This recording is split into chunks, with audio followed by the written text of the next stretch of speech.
I find myself not only struggling with what happened, but with everyday life as well. There must be accountability and justice, and this can never happen again. 2 years now since a tragedy in Colorado Springs, and now the victims of the 2022 mass shooting at Club Q are suing law enforcement, claiming the murders of 5 people were completely preventable. I'm glad you're with us for Denver 7 News at 6 this Tuesday night. I'm Shannon Ogden. And I'm Jessica Porter. 5 people were killed 2 years ago today at the LGBTQ+ nightclub. Those 5 people are Daniel Aston, Kelly Loving, Ashley Paugh, Derek Rump, and Raymond Green Vance. And before we dive into the lawsuit, a vigil is being held tonight to honor those 5 lives, their families, and the nearly 24 other people who were injured in that attack. Denver 7's Colette Bordelon is live outside Club Q with how the community is remembering those victims tonight. Colette?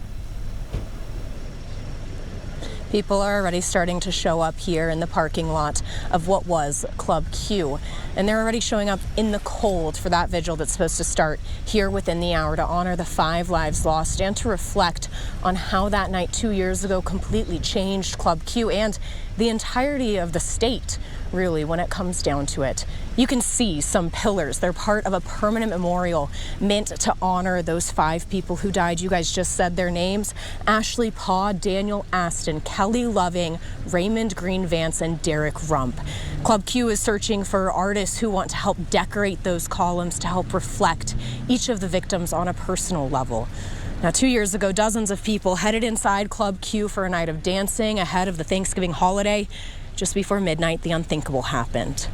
The shooter has since pleaded guilty on both state and federal levels in this case, and they're going to be spending the rest of their life behind bars. But time doesn't take away the pain of that night, and tonight is meant to be a space for people to gather, to come and have support when they need it most, since 2 years is still feels like this could be yesterday for some people, or like they can't believe 2 years has already come and gone since that shooting. After this vigil here, there's going to be another gathering at the Q. That's inside of the Satellite Hotel, just a little bit further south here in the Springs, and it's operated by Club Q Management. That is meant to be a night where people can continue to gather and have that kind of support together. It starts at 8 tonight on Denver 7 at 10. We'll have a full story about the vigil here. Live in Colorado Springs, Colette Bordelon, Denver 7. Colette, thank you. Now to those lawsuits. Victim families and survivors are suing El Paso County commissioners and the former sheriff, as well as Club Q management. They allege the killings were preventable if the sheriff's office used Colorado's red flag law and if there were greater protections in place at the nightclub. The shooter had previously stated that he had plans to conduct a mass shooting, making this tragedy both foreseeable and preventable.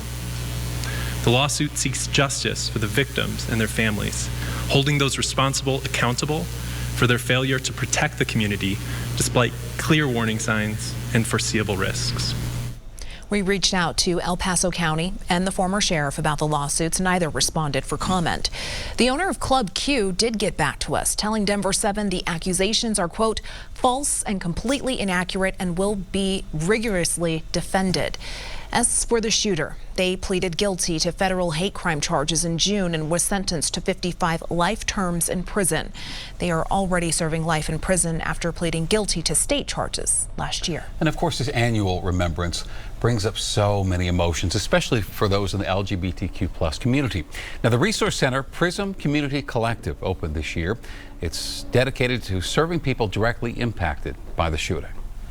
There is no defining timeline of what this grief looks like. What happened here impacted everybody, and we're always going to be living in that moment. And so that's a part of who we are. Now, the space is seeing an increased need for mental health services this week, so the center has extended hours today and tomorrow to host support groups for those who need it, and the hours are from noon until 9.